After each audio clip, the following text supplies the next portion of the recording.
If you have even the tiniest shred of media literacy, then you understand that Black Ops 7 is absolutely unquestionably amazing. Now, I personally do not have a lot of media literacy, but I am definitely a type of paint thinner early in the morning type of guy, you know? So I can easily say that Black Ops 7 is absolute slay queen energy, and it's amazing. You should love it, unless you're a bigot, obviously. And you would not want to be an evil bigot, now would you? Because that is bad, someone on the internet somewhere said, and someone in probably Australia and England got arrested for that. In any case, Black Ops 7 is amazing. It has a strong gay white lead, obviously. It has a very diverse cast, and by diverse, I mean just black, which is the greatest of diversities, may I add. And let's not forget the strong, independent woman of color that don't need no man, and she is, per Activision's new standards, a double crippled. That's right, not single crippled, but double paraplegic. A game literally cannot get a lot better than that, boys. I don't know what to say. If you don't see it, it's not my fault you're lacking media literacy, okay? It is what it is. Fire on it! Do some damage!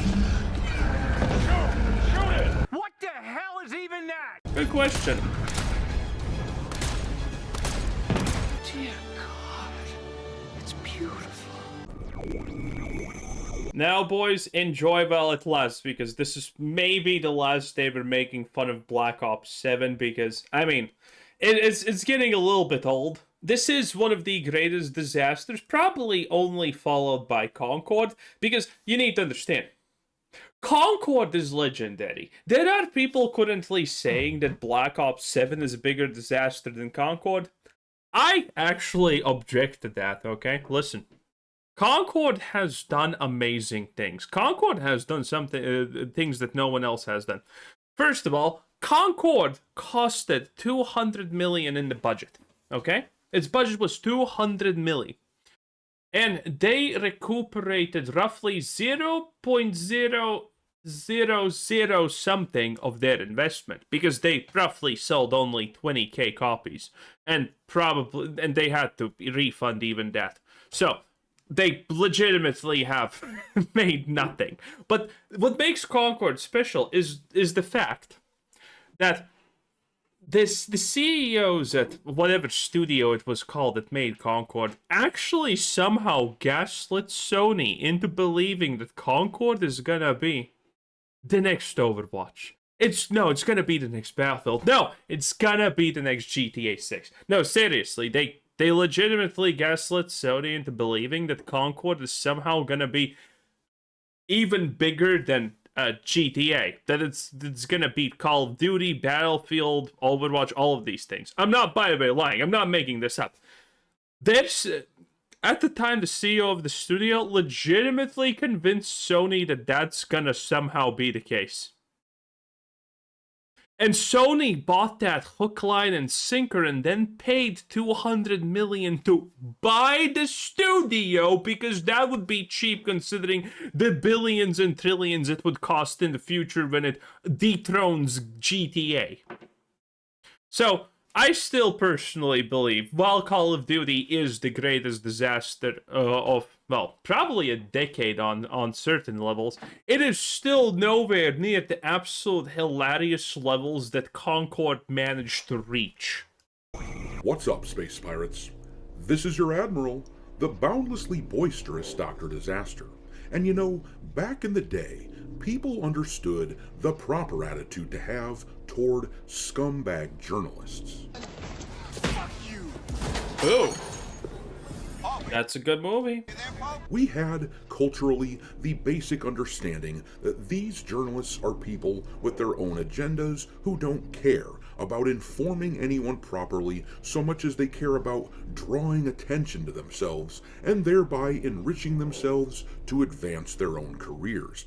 These days, the media tries... And remember the golden rule: every journalist, every games journalist at least, is a failed political pundit.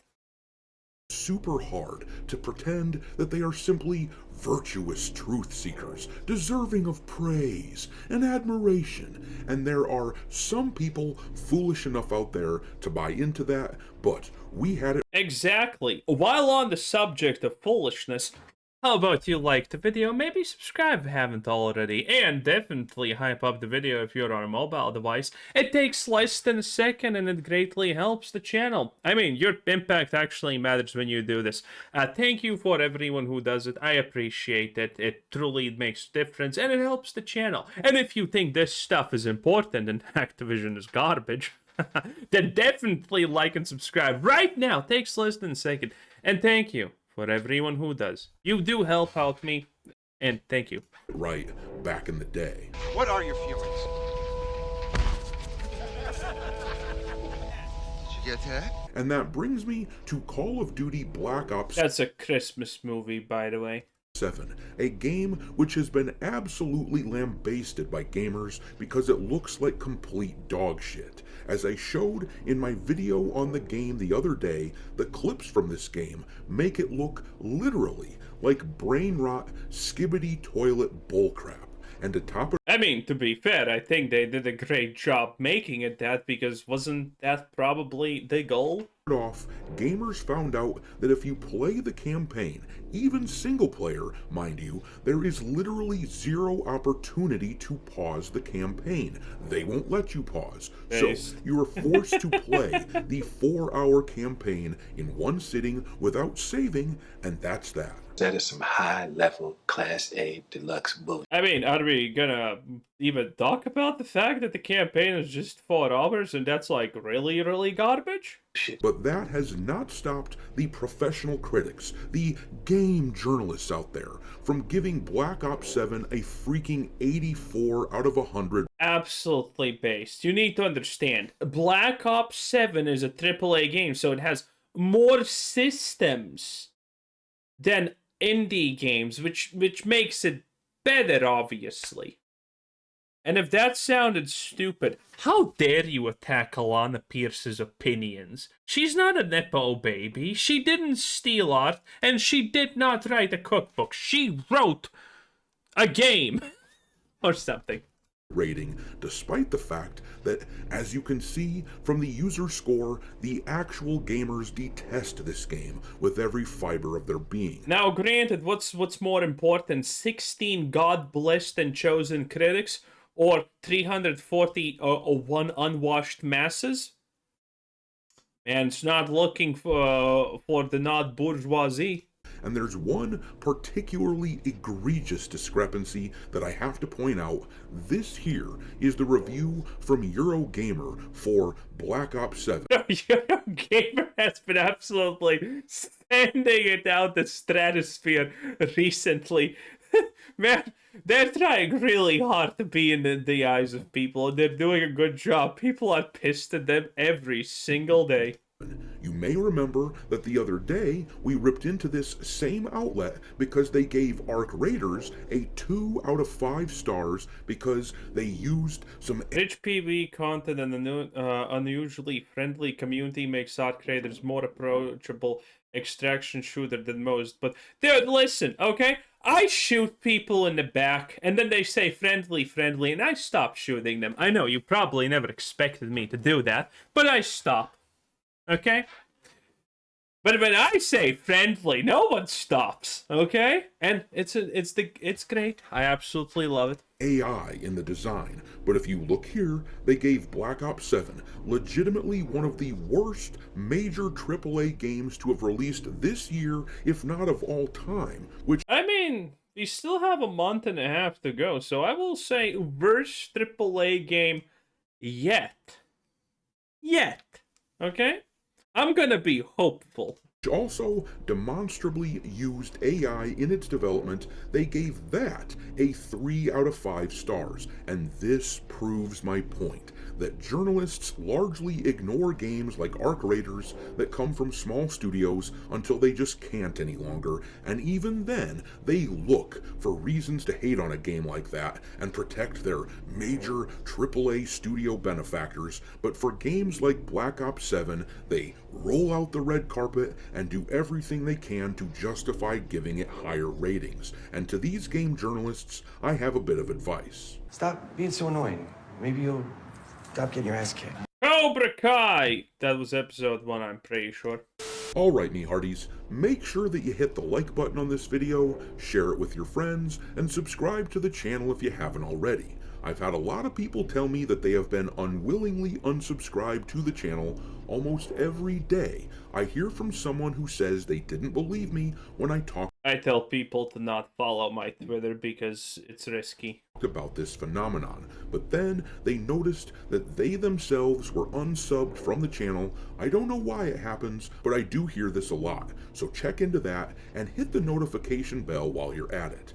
Anyhow, let's look at how gamers are ripping Black Ops 7 apart while game journalists are doing the usual and slobbering all over it. Here is the Steam chart for the Call of Duty multiplayer experience, and they have maxed out so far this What a beautiful chart indeed. weekend. On the opening weekend of a brand new Call of Duty game, they maxed out at a paltry 94,000 players, which is pretty damn far off from the almost By the way, I'm gonna do a video today also talking a little bit about these things because we are at the beginning of a new era when it comes to talking about the games.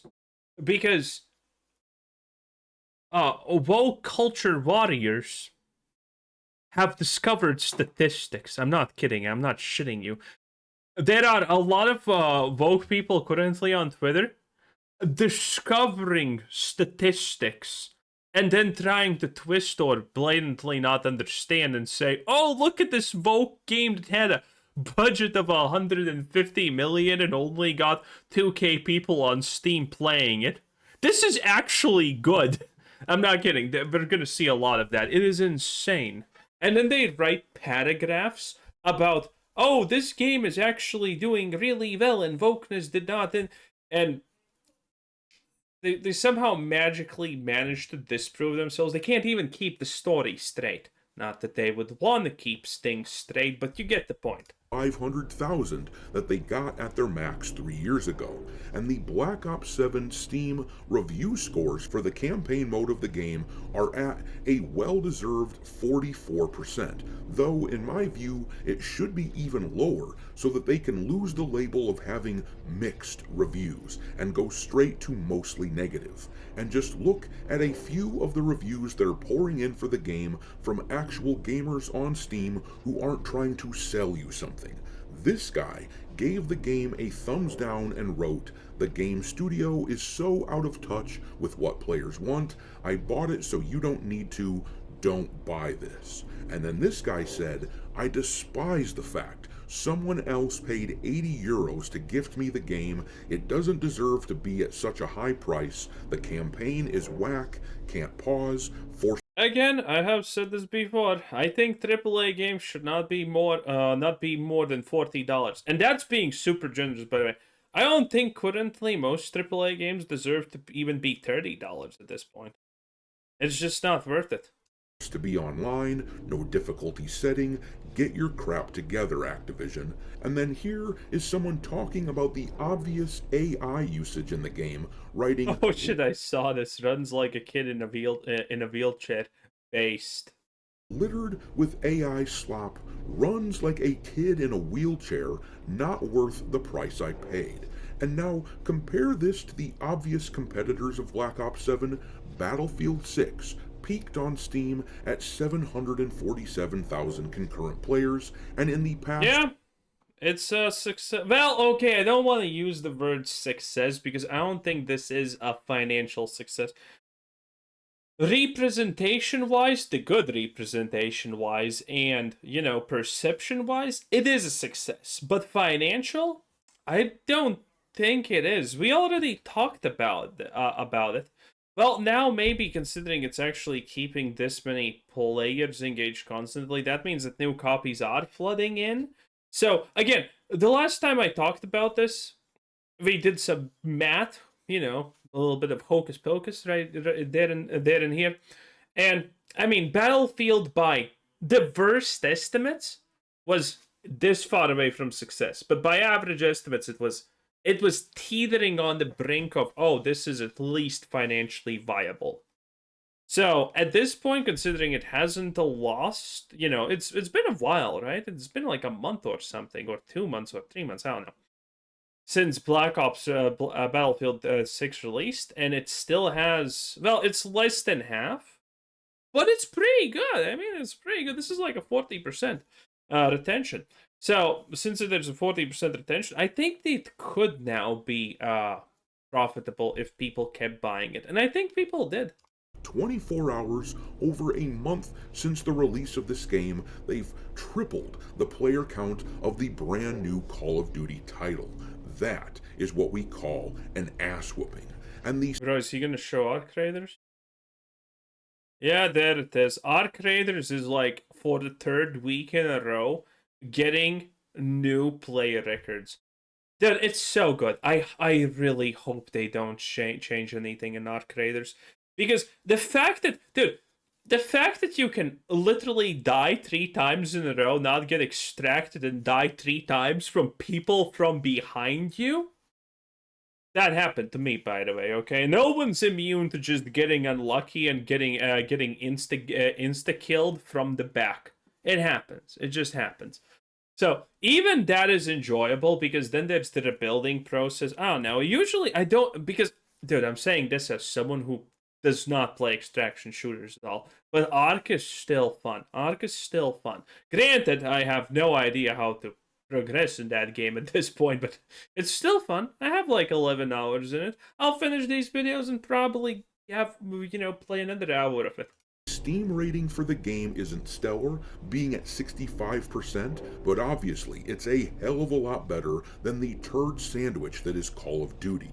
Now make the... By the way, do you know,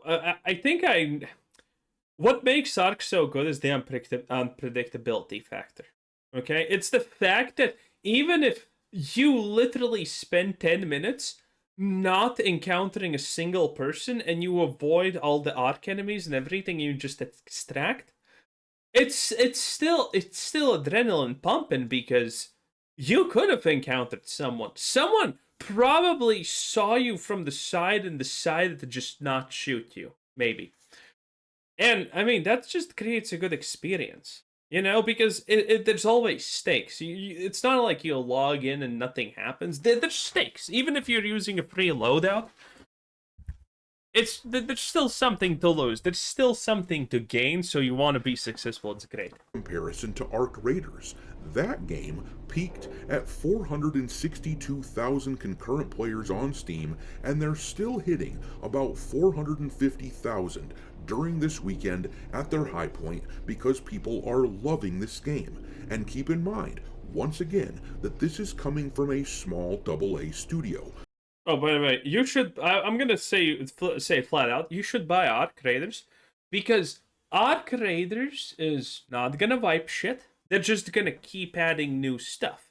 And, I mean, the moment they actually add some meta progression that stays and is a little bit more elevated than just your typical looter shooter. For example, I didn't play Tarkov, but I had a lot of friends that played Tarkov, and Tarkov does have meta progression stuff. You know, despite Hassan's dog collar. Okay? From the bed to the fridge guy will be free still thing, obviously. But Arc Raiders are gonna add some kind of meta progression there, okay? And actual, you know, items that make sense, because nothing currently makes a single fucking shred of sense in a loot. With nowhere near the marketing budget of Battlefield or Call of Duty, the game is running almost purely on word of mouth. and they, just like Battlefield, are tripling Call of Duty's max player count, and they are managing this at their low point in the morning at the time of this recording. There is simply no comparison here. Oh, and Raiders has an impressive Steam review score of about 87%, but none of this has stopped the game journalists out there from saying that basically 87% is not actually that good for a game of this size, to be honest. It shows that some people are leaving it angry, but not a lot. Call of Duty and Arc Raiders, they're basically a wash. They basically deserve the same score. This is the Metacritic score for Arc Raiders, which has them clocked in at an 86 out of 100, whereas for Black Ops 7, game journalists are scoring that game at an 84, and that user score is hilarious when contrasted to the slob job that the game journals are giving for this game. The thing is, we all know that the reason that the mainstream media are running cover for Call of Duty is because it is a major AAA game from just about the biggest publisher in gaming. We all know how it works. These journalists are given early and exclusive access to the newest, hottest projects, and in return, the expectation. Yeah, no one cares. In any case, I think this is the last day we make fun of Call of Duty 7. Unless something happens. I hope something happens. But yeah, it is what it is. Anyway, that was Dr. Disaster 10 out of 10. Bye!